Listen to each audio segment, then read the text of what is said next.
Laura empujó la puerta con el hombro. Tenía las manos ocupadas con la bolsa de la farmacia. En el recibidor olía a polvo y a algo extraño a vacío. No entendió de inmediato qué pasaba hasta que vio el perchero. Faltaba la chaqueta de Alejandro. Faltaban sus zapatos. Faltaba su paraguas. Llamó a su marido en voz alta. Silencio. Caminó hasta el dormitorio y se quedó helada. La mitad del armario estaba abierta de par en par, las perchas desnudas. En el suelo sobre el polvo, las marcas de las ruedas de 2 maletas. El televisor seguía en su sitio, pero su ordenador portátil había desaparecido. Volvió a llamarlo esta vez con un hilo de voz. Sobre la mesa de la cocina había un papel doblado por la mitad. Era la letra de su marido, torcida, apresurada. Laura es lo mejor para todos. No me llames. Lo tengo decidido. Y ya está, ni una palabra más. Sacó el teléfono del bolsillo con las manos heladas. Abrió la aplicación del banco por pura costumbre, para pagar el recibo de la luz, y se quedó paralizada. En la cuenta principal, en lugar de los ahorros de toda su vida, había un 0. En la segunda cuenta, la de ahorro, otro 0. Parpadeó y actualizó la pantalla. 0. 150.000 euros. Su dinero. El dinero de su padre. Había desaparecido en un solo día. El teléfono empezó a sonar en su mano con tanta fuerza que casi lo deja caer. Era su suegra, doña Mercedes. Laura soltó el aire de golpe y descolgó. ¿Qué está pasando? ¿Dónde está Alejandro? ¿Dónde está mi dinero? La voz se le quebró en la primera sílaba.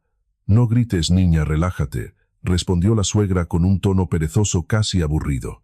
Mi niño está conmigo, nos hemos ido. Y te digo una cosa, guapa, no nos busques, y vete olvidando del piso. Todo está atado y bien atado. Tú en esta familia solo estabas de paso. ¿Qué dices de atado? Ese piso es la herencia de mi padre. Ay, no me vengas ahora con lloros sobre tu padre. Se escuchó un suspiro al otro lado de la línea. La herencia. Tú te crees muy lista, pero nosotros ya hemos revisado esos papeles. Venga, que te vaya bien. Y colgó. Laura se quedó de pie en medio de la cocina, el mismo lugar donde esa mañana habían desayunado juntos. La taza de café de Alejandro seguía en el fregadero con el borde reseco. La miraba sin poder creer que en cuestión de horas su vida entera se hubiera desmoronado. Marcó el número de su marido, apagado o fuera de cobertura. Le escribió un mensaje. Llámame ahora mismo. Solo apareció un tic gris. Ni siquiera le llegaban. En la habitación de al lado, su hija, Daniela, se removió en la cuna y empezó a llorar en sueños. Laura corrió hacia ella y la cogió en brazos. La apretó contra su pecho. Ese peso pequeño y cálido la devolvió un poco a la realidad. Meció a la niña mientras miraba por la ventana hacia el patio de luces gris y triste, y en su cabeza solo martilleaba una pregunta. ¿Cómo había podido sacar todo el dinero? Y entonces se acordó del poder notarial. Hacía 3 años, cuando acababan de casarse y fueron a comprar el coche, ella le firmó a Alejandro un poder general para gestionar las cuentas. En aquel momento parecía lo más normal del mundo. Eran un matrimonio, había confianza, era por comodidad. Ella se había olvidado por completo de aquel maldito papel, pero estaba claro que él no. Laura acostó a la niña y se sentó a la mesa. Sacó la carpeta de los documentos, la gruesa carpeta de su padre que se había traído a casa hacía 2 meses después del funeral. Empezó a pasar las hojas con las manos temblorosas, y cuanto más leía, más clara veía una cosa que le hizo sentir un escalofrío en la espalda. Alejandro y su madre no sabían lo que se habían llevado. Su padre, don Arturo, falleció en febrero. Un infarto. Fue todo muy rápido. La llamó por la noche para decirle que estaba muy cansado y de madrugada se fue. Laura lo despidió prácticamente sola. Su madre había muerto hacía años y no le quedaba más familia directa. Alejandro estuvo en el tanatorio 20 minutos mirando el reloj y se fue con la excusa del trabajo. Doña Mercedes ni siquiera apareció. Dijo que le dolía la espalda. Pero una semana después del entierro, la suegra llamó por primera vez. No para dar el pésame, sino para preguntar: «Oye, Laura, ¿y tu padre qué ha dejado? He oído que el piso del centro está muy bien, y luego estaba lo de la empresa». En aquel momento Laura lo dejó pasar. El dolor no le dejaba pensar en otra cosa. Pero ahora esas palabras volvían a su mente con un eco muy distinto. Su padre, en efecto, había dejado un buen patrimonio, un piso de 3 habitaciones en el barrio de Chamberí. el mismo piso en el que vivían ahora. Su padre lo había puesto a nombre de Laura en vida en cuanto le diagnosticaron la enfermedad del corazón. Y luego estaba el dinero de la venta de su parte en la pequeña empresa que tuvo con su socio durante años. Pero con ese dinero había un problema muy grande, y eso era exactamente lo que Alejandro no sabía. Laura encontró el folio que buscaba, el contrato de compraventa de las participaciones y el anexo. El mismo papel que la tuvo 2 semanas sin dormir reunida con el abogado de su padre. Pasó el dedo por las líneas y por primera vez en todo el día no sintió miedo sino algo mucho más duro, una certeza de hierro. El socio de su padre, Ignacio, no había pagado la parte de golpe. La empresa tenía una deuda con el banco. Habían pedido un crédito enorme para comprar maquinaria y su padre figuraba como avalista. Según las condiciones, el dinero que Laura recibió por la venta estaba pignorado. Hablando en plata, mientras la empresa no terminara de pagar el crédito, esa suma era la garantía del banco. No se podía tocar. Estaba en la cuenta sí, pero bloqueado como reserva. Sobre el papel era de Laura, pero en la práctica estaba atado a una obligación legal. El abogado de su padre se lo dijo muy claro en su despacho. Laura, ese dinero ni lo mires. Va a estar 1 año o año y medio con la carga del aval. Si te lo gastas, el banco te exigirá la devolución inmediata con intereses de demora y saldrá de tu propio bolsillo.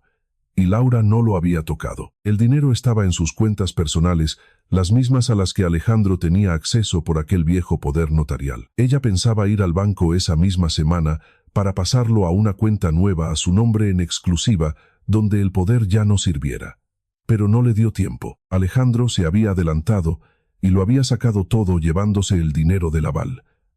Laura se recostó en la silla y dejó escapar una risa seca sin una gota de alegría. Él se creía que le había robado 150.000 euros, pero lo que se había llevado era una deuda enorme y asfixiante que ahora recaía sobre la persona que había sacado y gastado ese dinero. Pero aún no podía cantar victoria. Lo sabía muy bien. Su suegra no daba puntada sin hilo. Si se habían atrevido a hacer algo así, era porque tenían un plan, y ese plan seguro tenía que ver con el piso. El teléfono volvió a vibrar. Un número desconocido. Laura contestó. Doña Laura era una voz de mujer muy educada. Le llamo del departamento de riesgos del banco por la cuenta vinculada al contrato de marzo. Estamos haciendo una auditoría de rutina y vemos un movimiento de fondos irregular. Una retirada masiva. ¿Está usted al tanto? Laura cerró los ojos. Ya estaba aquí. Estoy al tanto de que el dinero ha desaparecido sin mi consentimiento, respondió con voz firme. Lo ha sacado una persona utilizando un poder notarial antiguo. Justo iba a llamarles ahora mismo. Entiendo. La voz de la empleada se volvió mucho más cautelosa. Ese importe consta como garantía de un crédito de empresa en vigor. No se podía retirar bajo ningún concepto. Si los fondos no vuelven a la cuenta de inmediato, la responsabilidad del aval cambia de manos, y tendremos que ver a quién se le reclama. Lo mejor es que venga a la sucursal a dejar constancia por escrito cuanto antes. Iré mañana a primera hora, dijo Laura. Llevaré el poder notarial y presentaré una reclamación formal de que la operación se hizo a mis espaldas. Colgó el teléfono y se quedó un buen rato en silencio. Al otro lado de la pared, su hija respiraba tranquila. Arriba los vecinos arrastraban una silla. Y Laura pensaba, el dinero que se ha llevado Alejandro no es un tesoro, es la soga de un banco con intereses altísimos. Y esa soga se la van a poner al cuello al que sacó el dinero. Pero para que la trampa se cerrara, tenía que demostrar una cosa muy sencilla, que ella no había sacado un céntimo, que no se lo había regalado a su marido, que fue él quien lo hizo por su cuenta con un papel del que ella ni se acordaba. Y le faltaba descubrir qué tramaban con el piso, porque ese todo está atado y bien atado de su suegra, no era una frase hecha. Mercedes nunca hablaba por hablar. A la mañana siguiente, Laura dejó a la niña con la vecina del Bajo Rosa.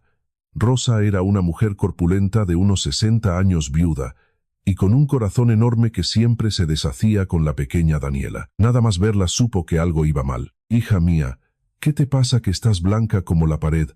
Alejandro se ha ido con su madre y me ha vaciado las cuentas.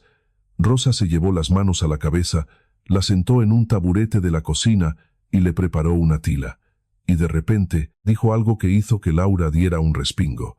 Pues ahora que lo dices, hace 3 días, estaba yo en la ventana fumándome un cigarro a escondidas del médico, y vi entrar un coche en la calle. Se bajó doña Mercedes con un señor de traje y un maletín. Se quedaron en el portal hablando con tu Alejandro. El del traje sacó unos papeles, y tu marido los firmó ahí mismo apoyado en el capó del coche. Yo hasta pensé qué raro firmando cosas en plena calle como si estuvieran huyendo. Laura dejó la taza de golpe en la mesa. ¿Qué señor Rosa? ¿Cómo era? Pues un poco calvo con gafas de estos que parecen gestores o abogados. No me fijé en la matrícula, la verdad, pero el coche era grande gris y llevaba un letrero en la puerta, algo de una inmobiliaria. Inmobiliaria. El piso. Ya habían empezado a mover los hilos del piso hacía 3 días. No fue un arrebato, lo llevaban planeando a sus espaldas. Laura le agarró las manos a su vecina. ¿Tú estarías dispuesta a contar esto, si hace falta? Lo del coche y los papeles. ¿A quién se lo tengo que contar? A quien haga falta, a un juez, si llega el caso. Pues claro que sí, respondió Rosa con firmeza. A mí no me gustan las injusticias, y lo que te están haciendo es una cerdada. Cuenta conmigo. Laura la abrazó con fuerza, su primer testigo, su primer pilar. De ahí se fue directa al banco. En el despacho todo se confirmó, y la cosa pintaba aún peor. La directora de la sucursal, la misma mujer de la llamada, le puso los extractos sobre la mesa. El dinero salió en 2 partes.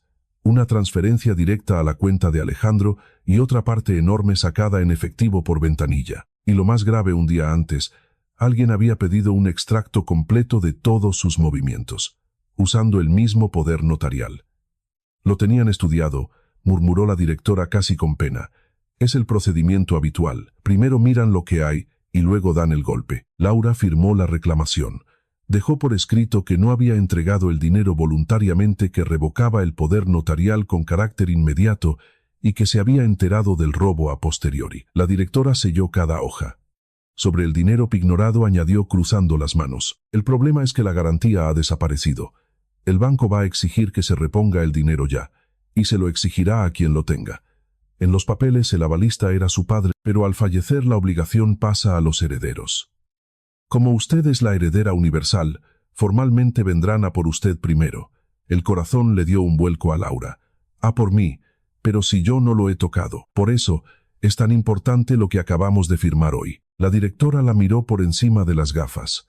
Al demostrar que el dinero se sacó sin su permiso, nosotros desviamos la reclamación hacia la persona que ejecutó la retirada, su marido. Y viendo que hay dinero en efectivo, hacia la persona que se lo haya quedado. Reúna todo lo que demuestre que él fue el cerebro de esto. Laura salió de la sucursal con la carpeta bajo el brazo y la mente fría. El puzzle encajaba. Su suegra y su marido se creían los reyes del mambo. Vaciaron la cuenta, prepararon algún chanchullo con el piso y salieron corriendo. Pero en realidad habían agarrado una olla hirviendo con las manos desnudas. El truco estaba en no asustarlos antes de tiempo. Tenía que atar todos los cabos: quién sacó el dinero, en qué se lo habían gastado y cómo pensaban robarle la casa. Y para que hablaran, tenían que seguir sintiéndose ganadores. Esa misma tarde, antes de que Alejandro diera señales de vida, llamó la tía Pilar. La prima carnal de su padre, la única pariente con la que Laura aún se hablaba. Tenía la voz de hielo. Laura, me ha cantado un pajarito, una historia muy fea. Empezó sin saludar. Que has echado a Alejandro a la calle, que te has quedado con todo el dinero de tu padre y no le das ni un céntimo a tu marido. Que te has vuelto loca de avaricia, viviendo a cuerpo de rey. ¿Es verdad eso? Laura cerró los ojos. La familia. La suegra no perdía el tiempo. Tía Pilar. Y ese pajarito no se llamará Mercedes por casualidad. Bueno, sí me ha llamado ella. La tía carraspeó un poco incómoda. Estaba llorando. Dice que has amargado a su hijo, que le ocultabas el dinero y que el pobre ha explotado. Tía Laura habló muy despacio, vocalizando cada palabra. Alejandro me ha robado 150.000 euros y se ha fugado con su madre. Me dejó una nota y están intentando vender el piso de papá con papeles falsos. No lo he echado yo, me están desplumando ellos. No te pido que me creas a ciegas. Solo te pido que esperes una semana. Todo va a salir a la luz y entonces decides tú misma quién ha amargado a quién. La tía se quedó callada al otro lado. Papeles falsos. No te estarás inventando una película. Tendré las pruebas en la mano en un par de días, respondió Laura. Ven a casa y te las enseño. Bueno, cedió la tía, esperaré, pero como me estés mintiendo no me vuelves a ver el pelo. No miento, dijo Laura en un susurro. Soy la hija de mi padre. Nosotros no somos unos ladrones. Y colgó. La suegra estaba tejiendo una red para aislarla. Quería pintarla como una histérica y una derrochadora ante toda la familia, para que cuando estallara el escándalo nadie la defendiera. Era lista y peligrosa, pero aún estaba a tiempo de darle la vuelta a la tortilla, y entonces Laura se acordó de la tablet. El viejo iPad de Alejandro llevaba medio año tirado en el cajón de la mesita de noche. Lo dejó de usar cuando se compró el teléfono nuevo. Laura lo sacó y pulsó el botón de encendido. Apenas tenía batería, pero la pantalla se iluminó. El dispositivo seguía vinculado a la cuenta de Apple de su marido. Y la aplicación de mensajes se abrió sola sincronizando todo el historial. Descargó de la nube conversaciones que Alejandro ya había borrado de su móvil creyendo que no dejaba rastro. Laura se sentó en el suelo apoyada contra la cama y empezó a leer. Era el chat de Alejandro con su madre. Llevaban 2 meses hablando del tema. Desde el principio, mamá, ya hemos arreglado lo de la herencia. El piso está a su nombre y hay bastante dinero. ¿Cuánto dinero? No lo sé seguro. No suelta prenda. Tú averígualo sin que se note. Y mírale las cuentas. Tienes aquel poder notarial. No, más abajo la cosa empeoraba. Sí, lo hicimos hace 3 años. Perfecto. Tú espera a que se relaje y lo sacamos todo de golpe. Le diremos que es dinero del matrimonio que te toca la mitad. Como no tiene ni idea de leyes, se lo tragará. A Laura se le heló la sangre. Ahí estaba negro sobre blanco. Premeditación desde hacía 2 meses. Siguió leyendo, y el plan se desplegó ante sus ojos. Y el piso escribía Alejandro. Con el piso nos ayuda Roberto el gestor. Hará un contrato, firmamos por ella, lo vendemos y se queda en la calle. Mamá, ¿y si nos denuncia? ¿Con qué pruebas? Si ella misma te firmó el poder. Que intente demostrarlo. Lo importante es trincar el dinero los primeros y desaparecer, y luego que llore lo que quiera. El último mensaje de la suegra era de hacía 2 días. Ya está todo en marcha. La tonta de ella ni se entera. Mañana rematamos lo del piso, no te me acobardes ahora. Laura le hizo una foto a cada pantalla con su propio móvil. Luego se lo reenvió todo a don Fernando, el abogado, y a su propio correo electrónico. 3 copias de seguridad. Ya no era su palabra contra la de ellos. Tenía las pruebas de su propia boca. Cómo se enteraron de la herencia, cómo planearon usar el poder, cómo iban a mentirle, diciendo que el dinero era ganancial, cómo pensaban falsificar firmas. Todo. Dejó el iPad en la cama y se quedó mirando al vacío. Era extraño, pero no sentía rabia, solo una claridad absoluta. Lo habían planeado al milímetro menos un pequeño detalle. No sabían que el dinero era un aval. No sabían que no habían robado una fortuna, sino una condena. Y esa ignorancia iba a ser su tumba. Por la noche sonó el móvil. Era Alejandro. Tenía un tono de voz que intentaba sonar culpable, pero usaba las palabras exactas de su madre. Laura, oye, no te lo tomes a mal. He pensado que es mejor dejarte sola un tiempo para que respires. Un tiempo. Laura apretó el teléfono. Por dentro, le hervía la sangre, pero mantuvo la voz serena. Alejandro, me has dejado sin nada. ¿Tú entiendes lo que has hecho? Mi madre dice que es lo justo, empezó a recitar él. Tú estás de baja por maternidad, no estás trabajando, vives a cuerpo de rey, y yo me mato a currar. Y ese dinero, que lo sepas, es de los 2. Estamos casados, así que la mitad me pertenece. Mi madre lo ha consultado con un abogado. Laura tuvo que morderse el labio para no echarse a reír. De los 2. En España las herencias son bienes privativos. Da igual que estés casado en gananciales. Ese dinero era única y exclusivamente suyo. Ni la mitad ni una cuarta parte le correspondía a él. Y cualquier abogado que no fuera un estafador se lo habría dicho. O el tal Roberto era un delincuente, o la suegra le estaba mintiendo a su propio hijo para que no se echara atrás. Pero no le iba a dar esa satisfacción. Al contrario. Bueno, si tu madre lo dice, suspiró Laura fingiendo cansancio y derrota. ¿Qué voy a hacer yo contra vosotros 2? Está bien, Alejandro. Quédate lo que consideres justo. Se hizo un silencio espeso al otro lado de la línea. Él no esperaba que ella se rindiera tan rápido. Así me gusta, dijo él, soltando el aire aliviado. Sabía que entrarías en razón. Mi madre me dijo, cómo se ponga tonta, la dejamos sin un duro. ¿Y qué pasa con el piso?, preguntó Laura como quien no quiere la cosa. ¿Dónde voy a vivir yo con la niña? Bueno, Alejandro titubeó. Lo del piso lo está llevando mi madre. Hay unos papeles que arreglar. Tú quédate ahí de momento, y ya iremos viendo. Quédate de momento. O sea que la querían echar. y esos papeles eran los que firmó sobre el capó del coche. Vale, respondió Laura con voz sumisa. Yo espero, pero por favor no lo alargues mucho que me da ansiedad. Colgó y guardó la grabación. Tenía una aplicación grabando las llamadas desde el primer segundo. El dinero es de los dos, me toca la mitad. Mi madre lo ha consultado. Maravilloso. Acababa de confesar de su propia voz que sacó el dinero a propósito. Ahora tenía que hacer hablar a la suegra. Y eso era más difícil porque doña Mercedes era una víbora desconfiada. Laura decidió atacar por su punto débil, la soberbia. La suegra no podría resistir la tentación de humillarla, de pisotearla, de demostrar quién mandaba.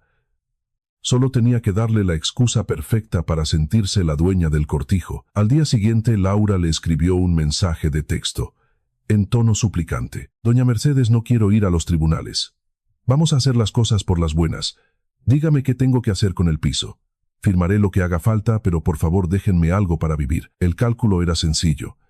A su suegra le encantaba que le suplicaran, y picó el anzuelo. Llamó a la hora desatada. Hombre, así se habla, empezó Mercedes con tono triunfal. Ya era hora de que bajaras los humos. Escúchame bien, niñata. El piso lo vamos a vender. Alejandro ya ha firmado un contrato de arras con la inmobiliaria. Ya tenemos comprador. Y la verdad, tu firma nos da un poco igual. Digamos que hemos encontrado un atajo. Tú no te preocupes. Tenemos un gestor estupendo y todo va a ser legal. A ti y a la niña os buscaremos un pisito de alquiler en el extrarradio y apañadas. ¿Y el dinero de mi padre?, preguntó Laura con un hilo de voz. Los 150.000 euros. Al menos están a salvo. Eso a ti ya no te importa. Cortó la suegra, regodeándose en cada palabra.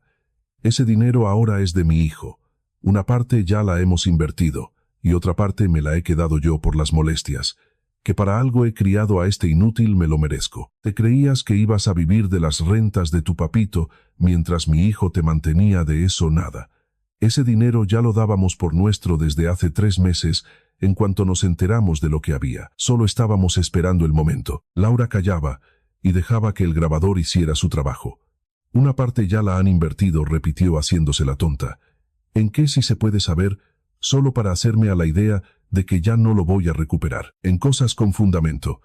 La suegra estaba pletórica. Alejandro se ha sacado un coche nuevo del concesionario. Yo he tapado unos agujeros que tenía en el banco y aún nos sobra. Así que no esperes que te devolvamos nada. Ese dinero ya no existe. Se han esfumado tus milloncitos. Venga, guapa, vete haciendo las cajas. En unos días pasaremos por ahí con los papeles. Gracias por ser tan sincera, dijo Laura. Y era la verdad más absoluta. La suegra colgó encantada de haberse conocido. Y Laura se puso los auriculares para escuchar la grabación. Lo dábamos por nuestro desde hace 3 meses.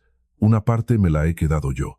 El coche nuevo, estaba todo. La conspiración, el robo premeditado, el reparto del botín. Con la voz de la mismísima Mercedes. Y lo más importante, la confirmación de que el dinero ya se lo habían gastado. Aunque quisieran devolverlo a la cuenta del aval, ya no tenían liquidez. La trampa del banco se iba a cerrar sobre ellos como un cepo. Solo quedaba el piso. Laura no terminaba de entender qué atajo habían encontrado. ¿Cómo iban a vender un piso que estaba 100% a su nombre sin que ella fuera al notario? Tenía que ser una falsificación muy gorda. Se fue a ver a don Fernando, el abogado de su padre. El viejo letrado la escuchó en su despacho, frunciendo el ceño cada vez más, y al terminar se quitó las gafas. A ver, Laura, con el dinero has actuado de manual. La denuncia en el banco es perfecta. El embargo del aval es problema de ellos ahora, no tuyo. Pero el piso. Tamborileó los dedos sobre la mesa de caoba. Venderlo a tus espaldas es imposible sin cometer un delito. O han falsificado un poder notarial para la venta, o van a falsificar tu firma en el contrato de arras. Ambas cosas son un delito de falsedad documental, penado con cárcel. Esto nos viene de perlas. En el momento en que te pongan ese papel delante, se están cavando su propia fosa. ¿Y si me niego a firmar y simplemente espero?, preguntó ella. No puedes esperar, negó el abogado con la cabeza. Si consiguen engañar a un comprador de buena fe con papeles falsos, te vas a tirar años de juicios para recuperar la casa. Hay que cazarlos en el acto. Deja que vengan a tu casa con el papelito, pero asegúrate de tener un testigo. Y grábalo todo. La emboscada estaba lista. Laura volvió a casa y empezó a preparar el terreno. Sabía que la suegra no vendría sola. Traería a Alejandro y seguramente al gestor calvo de las gafas. Vendrían subiditos con los papeles en la mano para darle la estocada final. Necesitaba que Rosa estuviera allí, que el móvil estuviera grabando.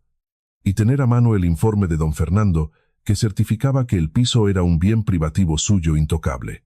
Llamó a su vecina. Rosa, ¿te acuerdas de que me dijiste que repetirías lo del coche? Y el gestor, puede que te necesite mañana en mi casa. Solo tienes que quedarte sentada en el cuarto de la niña, y si te aviso, sales y cuentas lo que viste. ¿Te atreves? Ay, hija, suspiró Rosa. Me tiemblan un poco las piernas, pero yo no te dejo sola. Esa bruja te quiere arruinar la vida. Cuenta conmigo. Solo faltaba la señal. Y llegó esa misma noche por WhatsApp. Alejandro, mi madre dice que mañana a las 12 estamos ahí. Ten el DNI a mano que vamos a firmar los papeles. Y no montes ningún numerito. Todo por las buenas. Ten el DNI a mano. Claro, necesitaban sus datos para rellenar el contrato falso o igual querían colarle una firma en un papel en blanco. Laura contestó con un simple, vale, aquí os espero. A la mañana siguiente preparó el escenario, el móvil grabando en el bolsillo, un móvil viejo escondido detrás del frutero de la cocina, también grabando por si le quitaban el suyo. A las 11:30 metió a Rosa en la habitación con Daniela. Tú calladita, le susurró. Sales cuando escuches tu nombre, la carpeta con el informe del abogado y la copia de la denuncia del banco sobre la mesa. Se miró en el espejo del pasillo. Estaba ojerosa, había perdido peso en una semana, pero sus ojos no eran los de una víctima. Sonrió a su propio reflejo. Venga, pasad, dijo en voz baja. Estáis en vuestra casa. A las 12 en punto sonó el timbre. Laura abrió. Eran 3. Doña Mercedes abría la marcha envuelta en un abrigo carísimo que olía a nuevo con el pelo de peluquería y una sonrisa de superioridad que no le cabía en la cara. Detrás Alejandro mirando al suelo con una cazadora de cuero de marca que Laura no le había visto en la vida. Y cerrando el grupo el hombre calvo con gafas y un maletín de piel. El gestor. Hola, niña, dijo la suegra entrando sin limpiarse los zapatos, dejando huellas en el parqué. No nos vamos a andar con rodeos, venimos a lo que venimos. Este es Roberto, nuestro asesor legal. Él te lo va a explicar todo. Pasad. Laura se apartó para dejarles sitio con una calma pasmosa. A la cocina. No os ofrezco café porque vamos a acabar rápido. La suegra se sentó en la cabecera de la mesa como si fuera la dueña. Alejandro se quedó de pie en una esquina. El gestor abrió el maletín y sacó un fajo de folios. Doña Laura empezó con una voz untuosa y profesional. La situación es muy sencilla. Su marido y su señora madre han decidido liquidar este inmueble. Aquí tenemos el contrato de compraventa, aquí la conformidad, y solo necesitamos que nos firme aquí debajo. Es un mero trámite. Usted firma, nosotros nos vamos y le buscamos un piso de alquiler apañado. Laura cogió el primer folio y lo leyó por encima. Contrato privado de compraventa. La parte vendedora era ella, y abajo del todo ya había un garabato. Una firma que no era la suya. Levantó la vista. Perdone, puso el dedo sobre el trazo de tinta. ¿Y esta firma de quién es? Porque mía no es. El gestor ni parpadeó. Esa firma la estampó usted en su día al redactar el mandato. Tenemos un poder notarial a nombre de su marido para disponer de los bienes inmuebles. Sacó otro folio del maletín. Aquí también consta su firma. Es todo perfectamente legal. Laura cogió el segundo papel. Un poder notarial a nombre de Alejandro para vender propiedades, con fecha del mes pasado, y una firma que intentaba imitar la suya, pero que se notaba torpe calcada. Ahí estaba, la falsedad documental servida en bandeja de plata. El corazón le iba a 1000 por hora, pero no perdió la compostura. Dejó el papel sobre la mesa y miró fijamente a su suegra. «¿Qué trabajo más fino, Mercedes? ¿Y quién me ha falsificado la firma? ¿Usted o el señor Roberto? A mí no me faltes al respeto», saltó la suegra apretando los labios. «¿Qué más da quién lo haya firmado? La firma está ahí y el papel es oficial. Si no quieres firmar el contrato por las buenas, nos da exactamente igual. Roberto dice que podemos colar la venta en la notaría sin ti. Solo estás retrasando lo inevitable». «¿Y el dinero de mi padre?», preguntó Laura en voz muy baja. «Ese que ya os habéis fundido. Una parte para usted y otra para la cazadora y el coche de Alejandro». «¿Me equivoco?» «No te equivocas», bufó la suegra haciendo un gesto de desprecio con la mano. «¿Qué pasa que me grabaste ayer? ¿O qué a los jueces les dan igual las pataletas de mujeres despechadas? Venga, firma ya y acabamos. Laura apartó los papeles despacio y se puso de pie. «¿Sabéis lo que habéis hecho?», dijo con voz firme, mirando primero a Mercedes y luego a un Alejandro que empezaba a palidecer. «Habéis sacado 150.000 euros de mi cuenta, y tú, Alejandro, ni siquiera te paraste a pensar de dónde salía ese dinero y por qué yo no lo había tocado. Pues os lo voy a explicar. Ese dinero era un aval bancario, estaba pignorado como garantía de un préstamo enorme de la empresa de mi padre. No se podía tocar bajo ningún concepto, y vosotros lo habéis sacado, lo habéis metido en vuestras cuentas y os lo habéis gastado. Y ahora el banco exige la devolución inmediata de los 150.000 euros más los intereses de demora, y se lo exige a la persona que ejecutó la retirada y a la que se quedó el efectivo, es decir, a vosotros dos». En la cocina se hizo un silencio sepulcral. Alejandro dejó de respirar. «Eso es mentira», soltó la suegra, pero la voz le tembló. «¿Qué aval ni qué niño muerto? Ese dinero era una herencia normal. Llama al banco si quieres». Laura se encogió de hombros. «Departamento de riesgos. Preguntad por el préstamo de marzo. Ellos os lo explican. Ayer estuve allí presentando una denuncia formal de que el dinero se sacó sin mi permiso, usando un poder caducado. La deuda es del que sacó el dinero. Tú, Alejandro, y del que se lo ha gastado. Usted, Mercedes». Alejandro se giró hacia su madre. Tenía la cara desencajada. «Mamá, ¿qué es eso del aval? Tú me dijiste que el dinero estaba limpio. Me dijiste que al estar casados la mitad me tocaba por ley». «Tú cállate», le gritó la suegra, pero le estaban saliendo unas manchas rojas en el cuello. «Las herencias no se dividen por la mitad», intervino Laura con una calma glacial. «Son bienes privativos. A ti, Alejandro, no te tocaba ni un céntimo de mi padre. Tu madre te ha mentido con la ley y te ha mentido con el dinero, y ahora debes 150.000 euros. Ese coche nuevo que te has comprado ya lo puedes ir vendiendo, y ni con esas te va a llegar para pagar los intereses. Nos está metiendo el miedo en el cuerpo», siseó Mercedes, agarrándose al borde de la mesa. «No la escuches, hijo. Tenemos el poder firmado. Vendemos el piso, sacamos la pasta y tapamos el agujero del banco». Y entonces Laura sacó el informe de su carpeta. «No vais a vender nada», dijo, dejando caer el papel del abogado sobre la mesa. «Este piso es mío en exclusiva. Mi padre me donó la nuda propiedad en vida. Ni tú, Alejandro, ni usted tenéis ningún derecho sobre él. Para venderlo con este papelucho», golpeó con la uña el poder falso, «tenéis que presentar una firma falsificada en una notaría. Y en el momento en que hagáis eso cometéis un delito de falsedad documental, penas de cárcel, y de hecho ya lo habéis cometido hoy, aquí mismo delante de testigos». «¿Qué testigos?». La suegra miró a su alrededor desquiciada. Rosa llamó Laura. La puerta del pasillo se abrió y la vecina entró en la cocina, seria, con los brazos cruzados sobre el pecho. «Lo he escuchado todo», dijo Rosa con vozarrón. «Lo del aval, lo de que os habéis gastado los cuartos y lo de la firma falsa.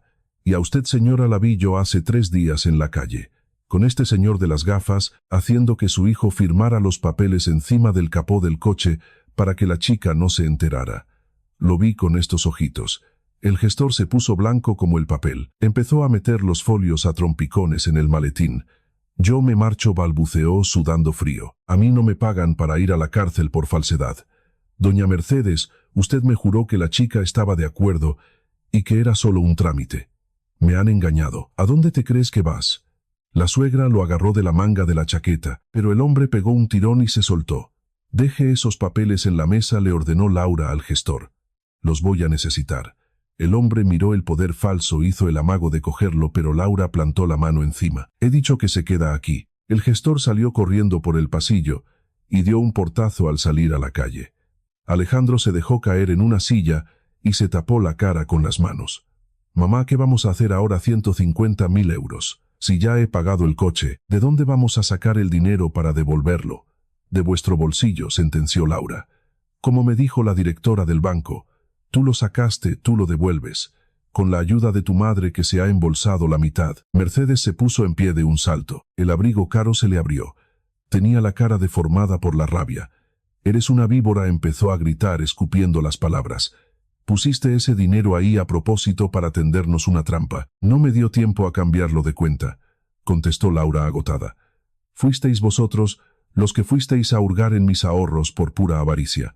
Nadie os obligó a robarme». «Mamá». Alejandro levantó la cabeza y miró a su madre. Había algo nuevo en sus ojos. Odio. Me dijiste que lo tenías todo controlado.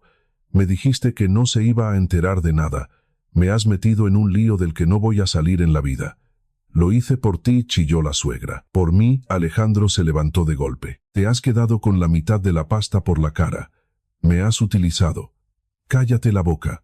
Mercedes levantó la mano para cruzarle la cara, pero Alejandro le agarró la muñeca en el aire. Se acabó, le dijo entre dientes. Ya me has jodido bastante. Laura los miraba, y no sentía ni pena ni alegría. Solo un cansancio infinito y una paz inmensa. Fuera de mi casa, dijo señalando la puerta. Los dos. Ahora mismo, la suegra miró a su alrededor con los ojos inyectados en sangre. Se dio cuenta de que allí ya no mandaba ella. Te vas a arrepentir, siseó mientras caminaba hacia la puerta. Te vas a arrepentir toda tu vida. Lo dudo, respondió Laura y le cerró la puerta en las narices. A partir de ahí todo fue muy rápido. Laura ya no tuvo que hacer casi nada, solo sentarse a mirar. El banco ejecutó el embargo contra Alejandro y Mercedes. Con la denuncia y las grabaciones, no hubo ninguna duda de quién se había llevado el dinero. Alejandro tuvo que malvender el coche nuevo esa misma semana, perdiendo dinero, y ni así cubrió la deuda. El banco fue a por las cuentas de la suegra y le embargó hasta los ahorros de toda su vida. El poder falso acabó en la comisaría. El tal Roberto, el gestor, para salvar su propio cuello, cantó la traviata y confesó que Mercedes le había pagado para falsificar el contrato. La suegra, que se creía la más lista del barrio, pasó a tener antecedentes penales. La tía Pilar fue a ver a Laura a los pocos días. Vio los papeles del banco, vio el contrato falso y escuchó los audios. Se le cayó la cara de vergüenza. Se encargó de pregonarlo por toda la familia. Doña Mercedes, la matriarca que siempre miraba a todos por encima del hombro, se quedó sin dinero, sin el respeto de nadie y sin su hijo. Alejandro se fue a vivir a una pensión. La llamó una sola vez. No para volver, dijo con voz apagada, solo para decirte que mi madre me ha arruinado la vida y por su culpa te he perdido a ti. Laura no le contestó. No había nada que perdonar. Él había elegido robarle cuando creía que había dinero fácil. El piso seguía siendo suyo, y Alejandro, por meter la mano en la caja equivocada, se había llevado una soga al cuello. Esa noche Laura estaba sola en la cocina. Daniela dormía plácidamente en su cuna. Abrió el armario y vio la taza de Alejandro. La cogió, la miró un segundo y sin rabia, con total indiferencia, la tiró al cubo de la basura. Se preparó un café recién hecho en su taza favorita. Por la ventana se veía el mismo patio de luces de siempre, pero el aire de la casa era distinto. Olía a limpio, olía a libertad. Dio un sorbo al café y por primera vez en muchos días respiró hondo y sonrió.